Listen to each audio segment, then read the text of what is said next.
They gathered us in the living room like it was Christmas morning, but instead of presents, my mother handed out inheritance documents worth $31 million.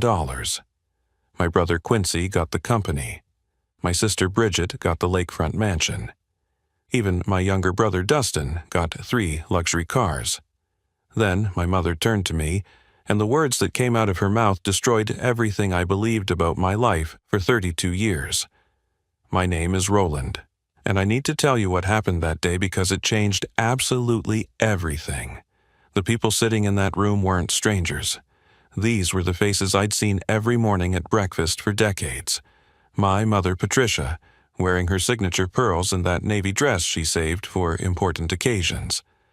My father Gordon, adjusting his glasses the way he always did when he was nervous. My older brother Quincy, already checking his phone for stock prices even during family meetings. My sister Bridget, perfectly composed with her husband Thomas beside her.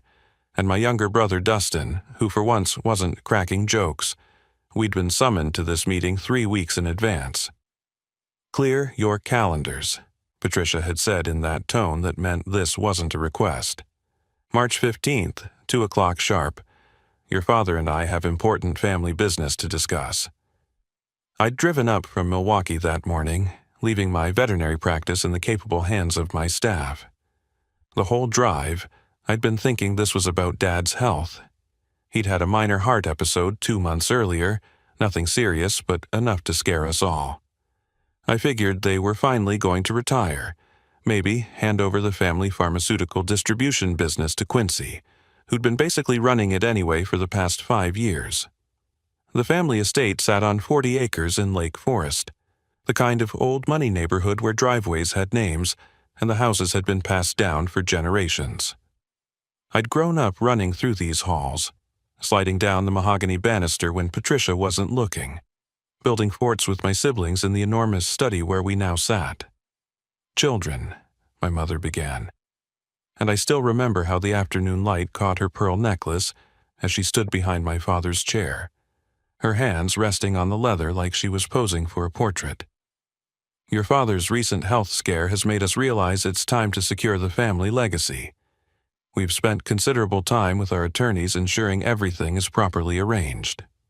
She walked around the desk with surprising efficiency for a woman in her 70s, handing out leather portfolios one by one. The Thornfield family crest was embossed on each one in gold.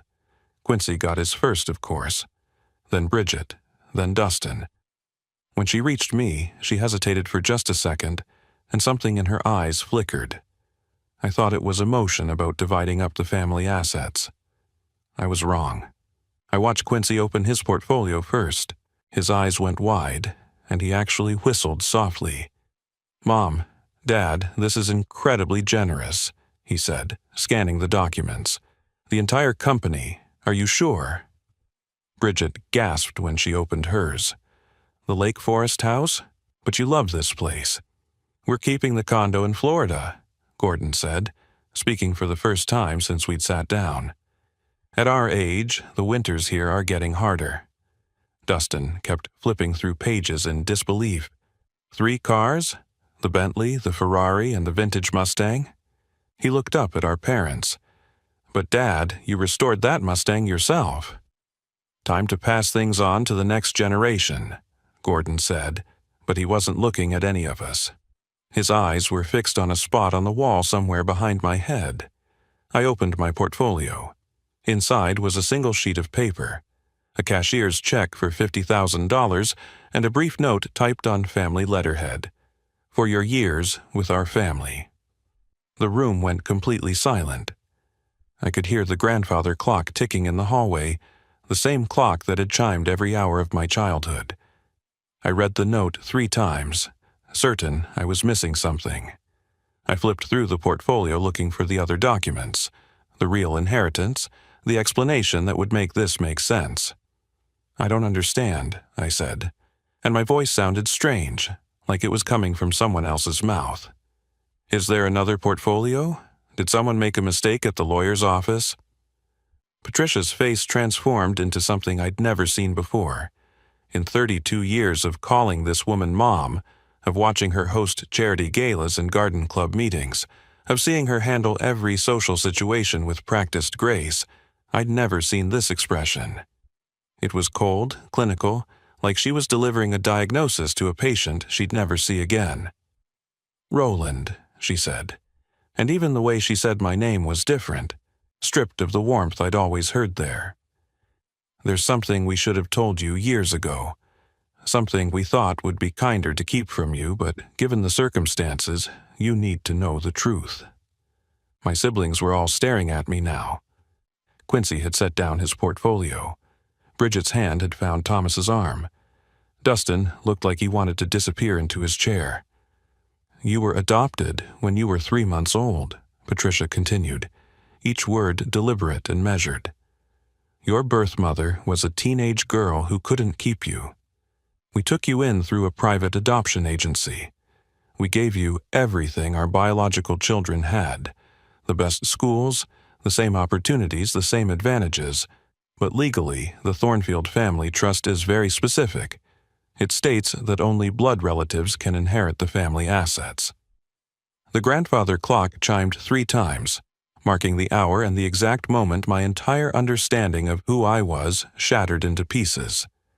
I thought I had the perfect American dream family. Growing up in the Thornfield household meant private schools where everyone knew your name, country club memberships that opened every door, and Sunday dinners where we'd gather around the 12-seat dining table to laugh about Quincy's latest business ventures or Bridget's charity galas.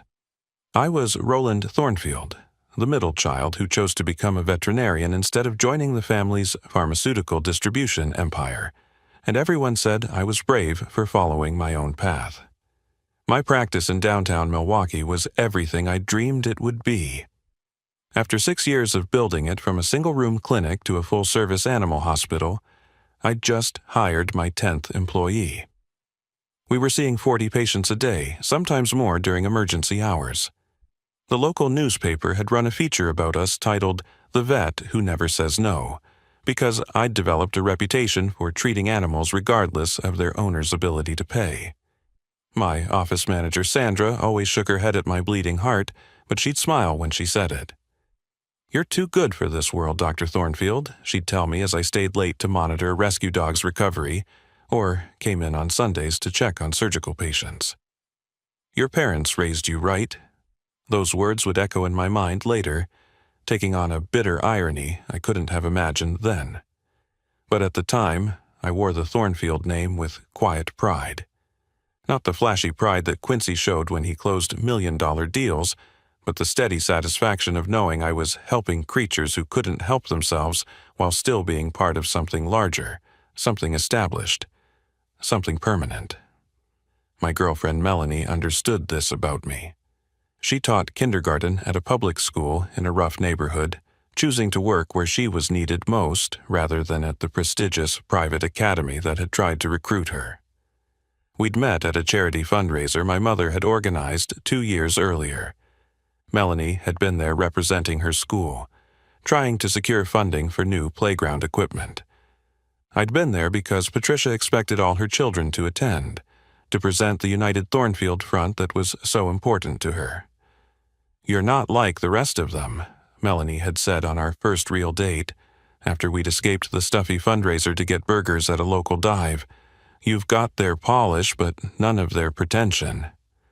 We'd been talking about marriage lately, real conversations about what our future would look like. She wanted kids, at least 3. I'd grown up with siblings and couldn't imagine raising an only child. We'd even driven through neighborhoods, looking at houses, imagining where we'd put a swing set, which room would be the nursery.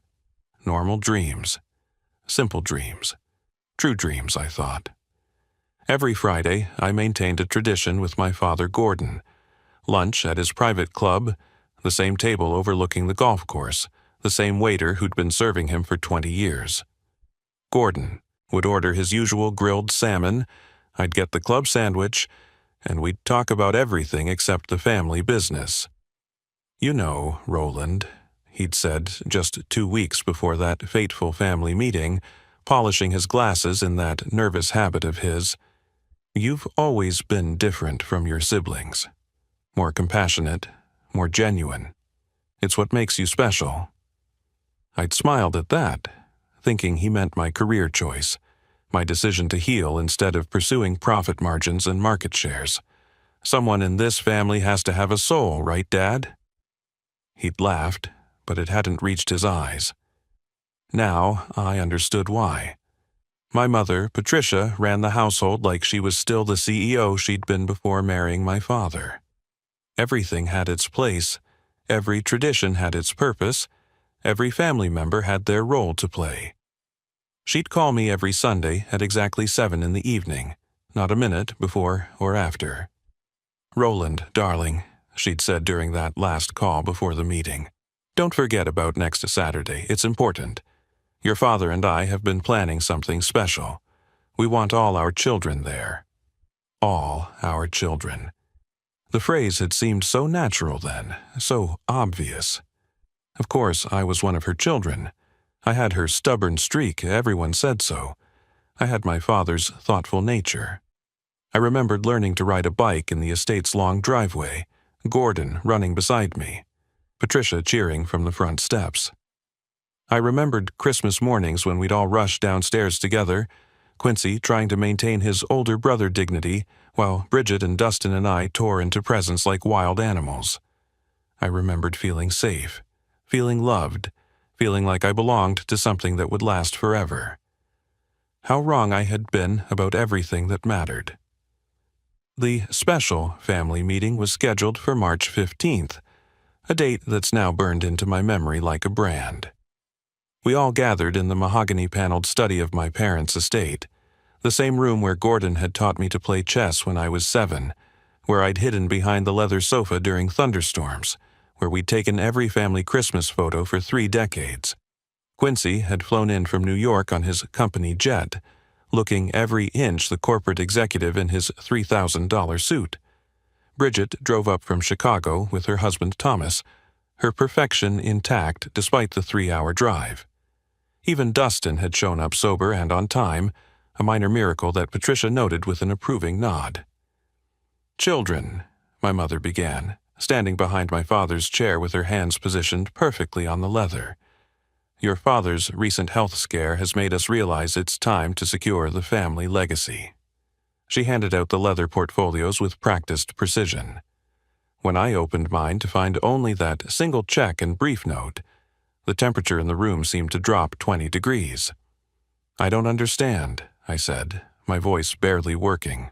"Is there another portfolio? Did someone make a mistake at the lawyer's office?" Patricia's transformation was instant and complete. The woman who had kissed my forehead 10,000 times, who had nursed me through pneumonia when I was 12, who had cried at my veterinary school graduation, simply vanished. In her place stood a stranger wearing my mother's face.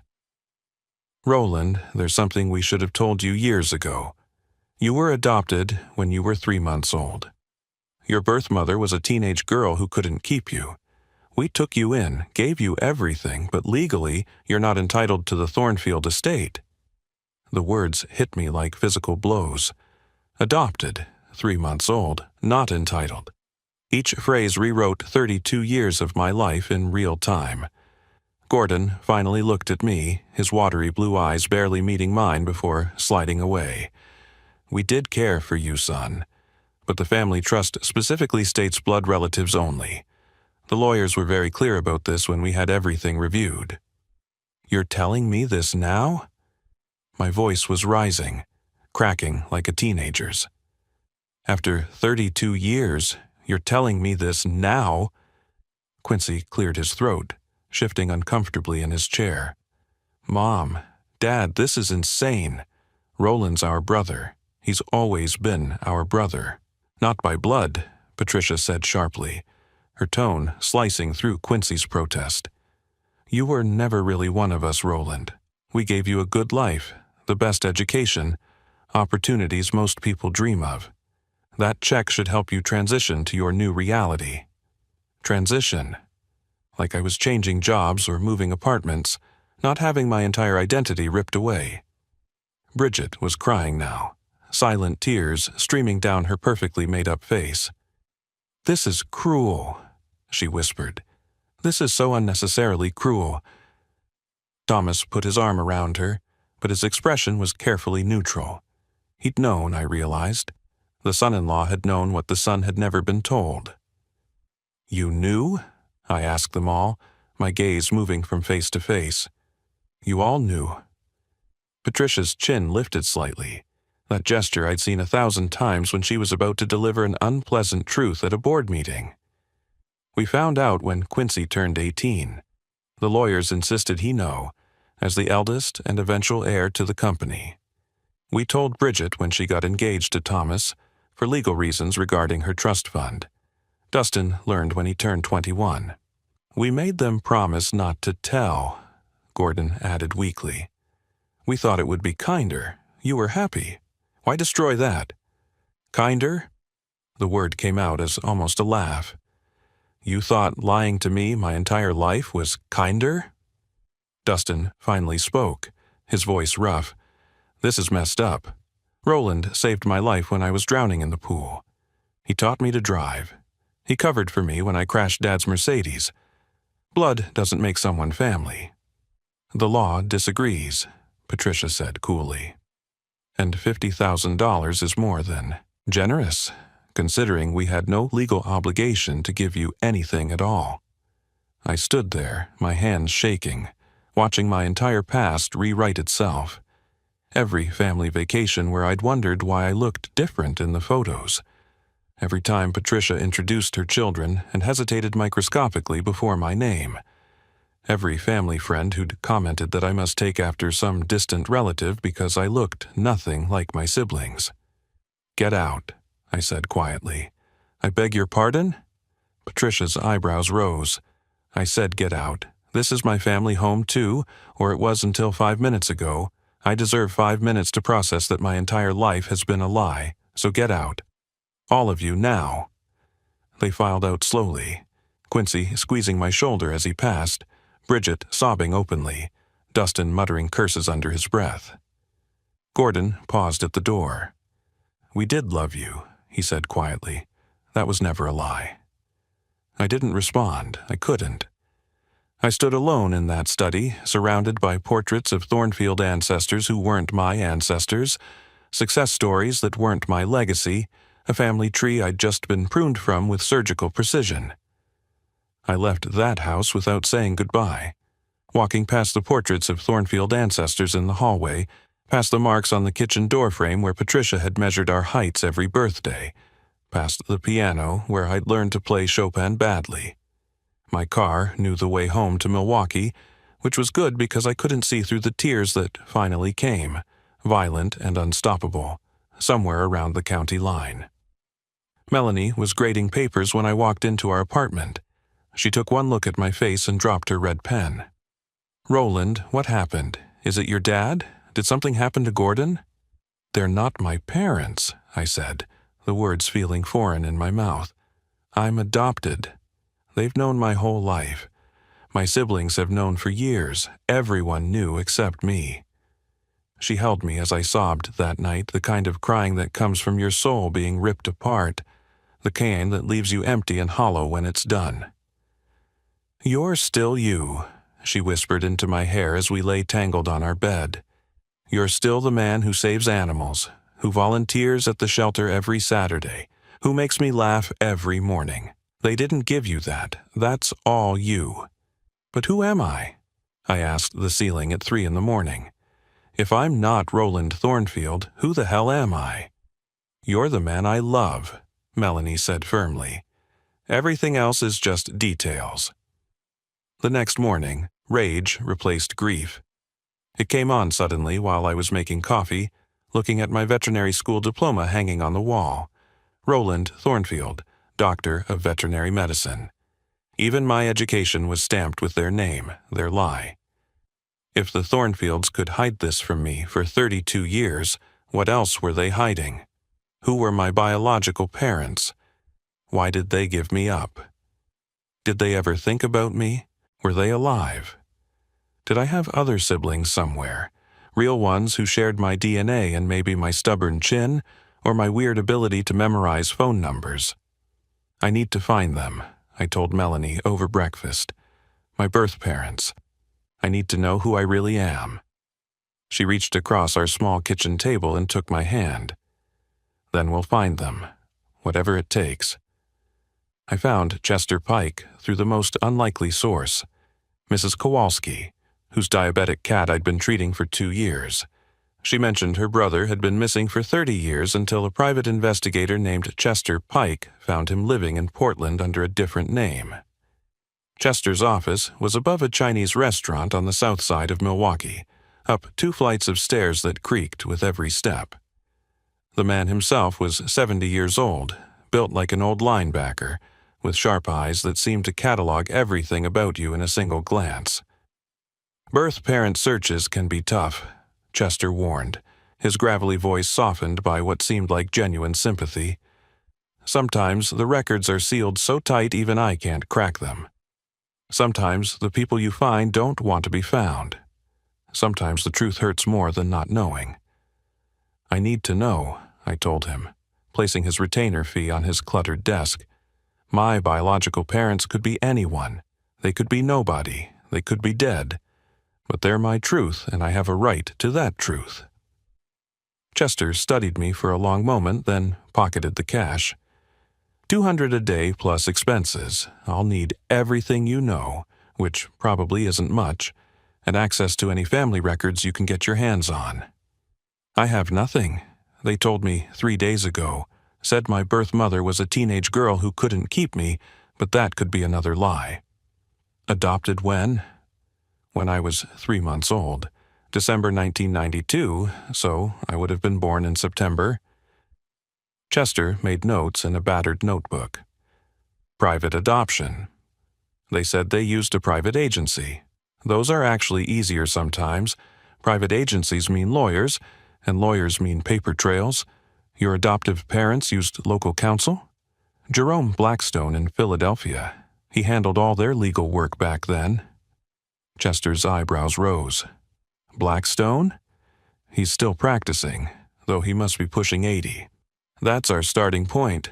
I'll drive out there tomorrow. I'm coming with you, I said. That's not how I usually work. I don't care how you usually work. They stole 32 years of truth from me. I'm not sitting on the sidelines for this. Chester looked at me again with those cataloging eyes, then nodded slowly. Fine. But you follow my lead, and if I tell you to wait in the car, you wait. Some people don't like their past being dug up, and they can get unfriendly about it. We shook hands, his grip firm and reassuring. As I walked back down those creaking stairs, past the smell of dim sum from the restaurant below, I felt something I hadn't felt since that horrible moment in the Thornfield study: purpose. I was going to find out who I really was, even if the truth destroyed what was left of my world. The drive to Philadelphia took 12 hours, with Chester insisting on stopping at every rest stop to stretch his bad knee. Jerome Blackstone's law office occupied the ground floor of a brownstone that had seen better decades, squeezed between a dry cleaner and a bail bondsman.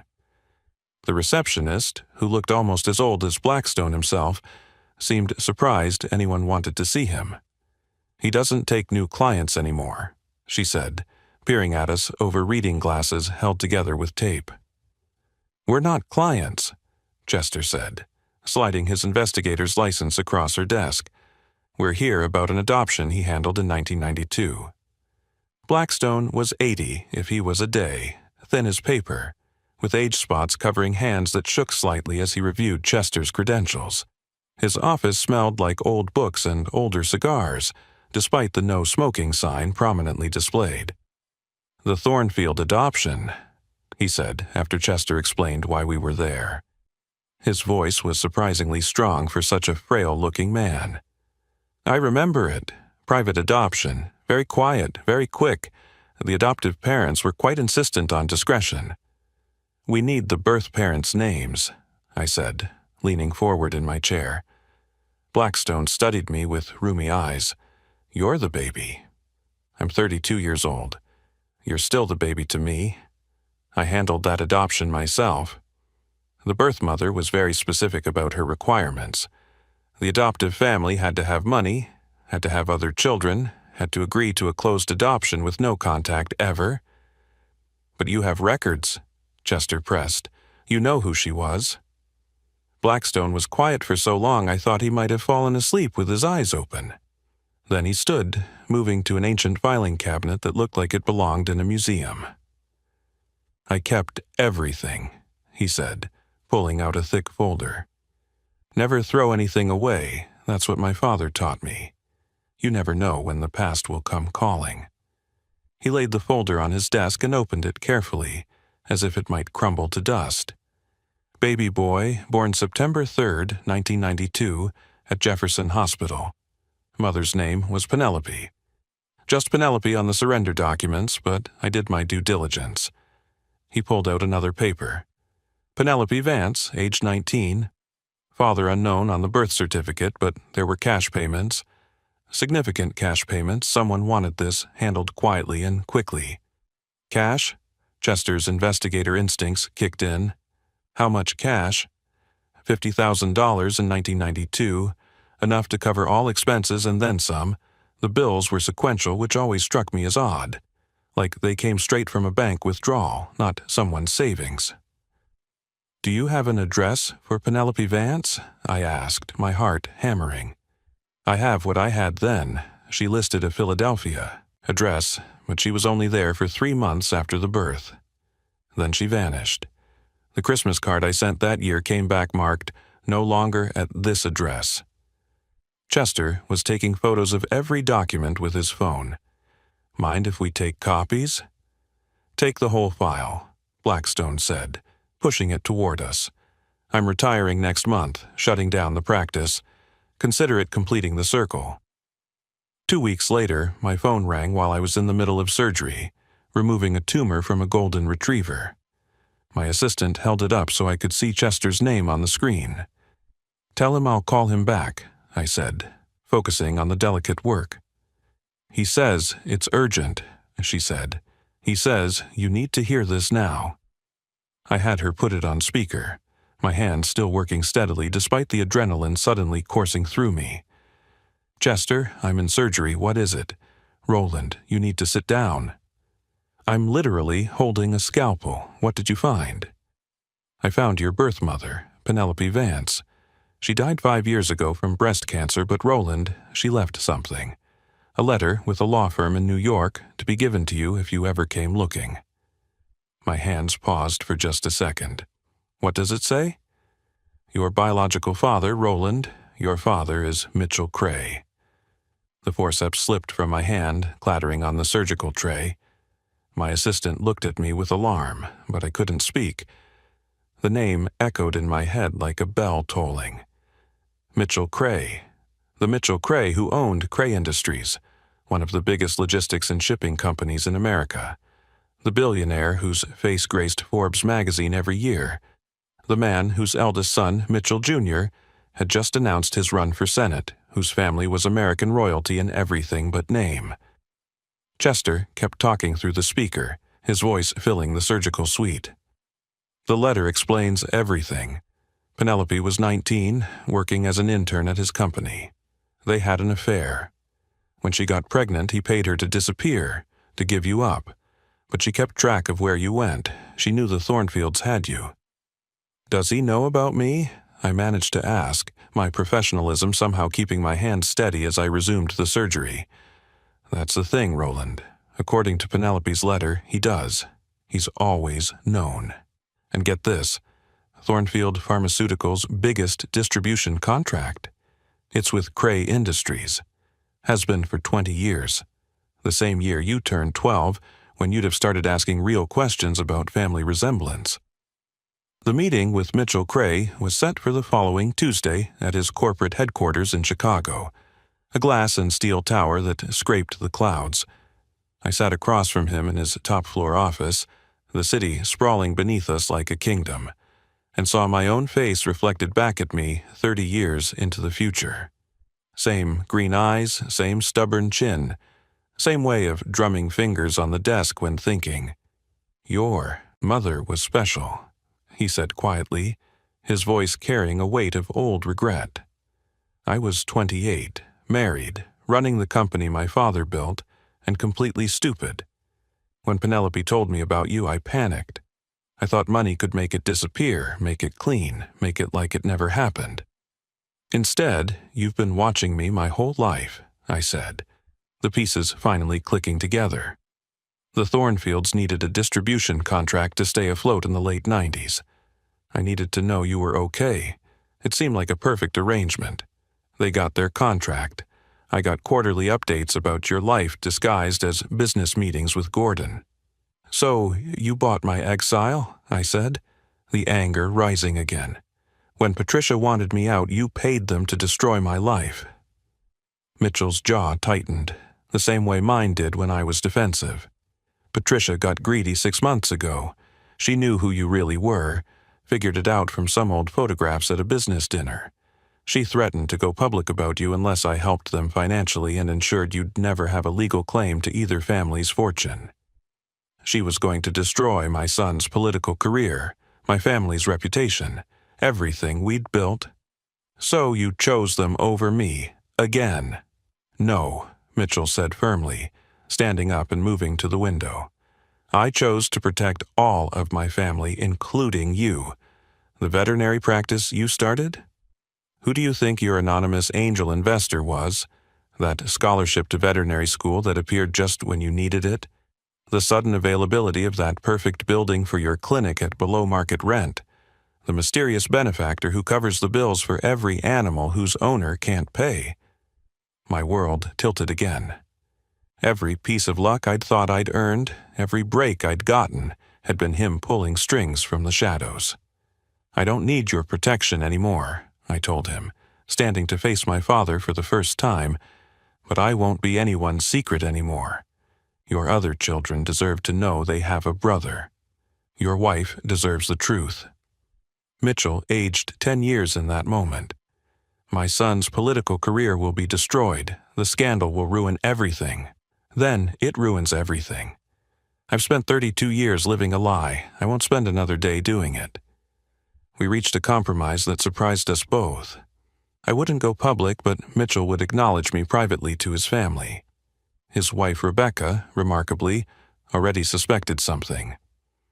I always wondered about the veterinary charity donations, she said when we met a week later. Mitchell doesn't even like dogs, but suddenly he's funding animal hospitals across the Midwest.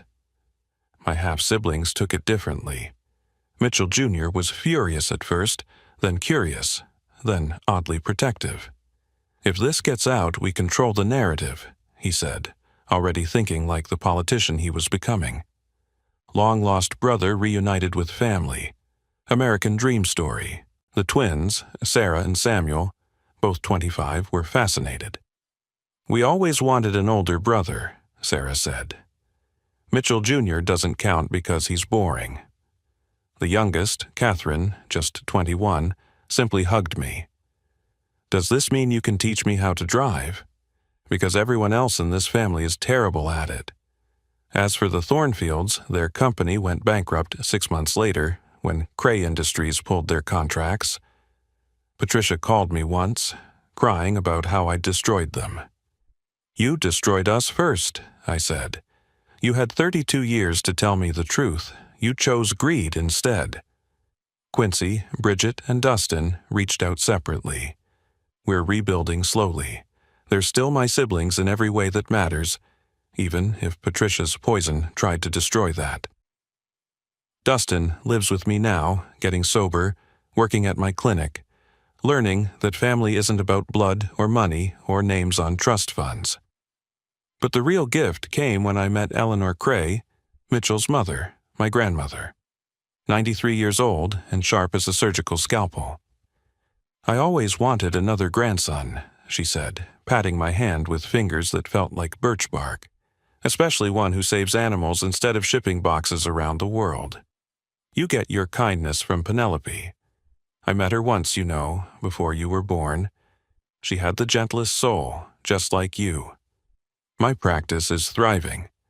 Melanie and I got married last spring in a small ceremony with Chester Pike as my best man and all my siblings, both sets, in attendance. Mitchell walked me down the aisle, a reversal that made him cry. The Thornfields weren't invited, but I heard Patricia watched from across the street, standing in the rain like a ghost of the mother she never really was. Standing there, surrounded by my real family, the one I chose and the one I found, I realized something profound. The Thornfields were right about one thing: I was never really one of them. I was always meant for something different, something better, something true. Blood in your veins doesn't make you family. Love in your heart does.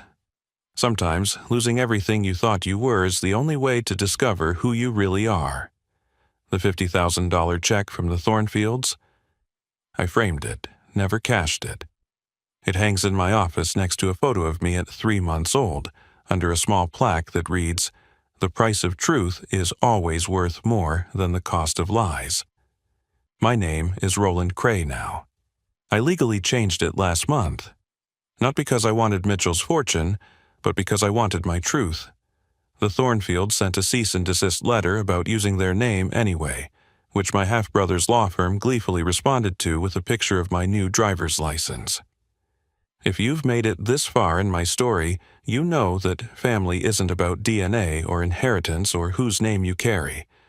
It's about who shows up when your world falls apart and who helps you build it back. Stronger and more honest than before. Thank you for listening to my story. If it resonated with you, if you've ever felt like you didn't belong, like you were living someone else's truth, know that your real family is out there, waiting for you to find them. Sometimes they're the people who raised you. Sometimes they're the people you choose, and sometimes they're the people whose blood you share. But they're always the people who see you for who you really are and love you anyway. If you enjoyed this story, please hit that like button and share it with someone who needs to hear it. Drop a comment below about your own family revelations or the moments when you discovered who you really are. And don't forget to subscribe to the channel for more true stories that remind us all that life's biggest surprises often lead to our greatest transformations. Remember, you are more than the lies told about you. You are more than the secrets kept from you. You are exactly who you're meant to be, and that's enough. That's more than enough. That's everything.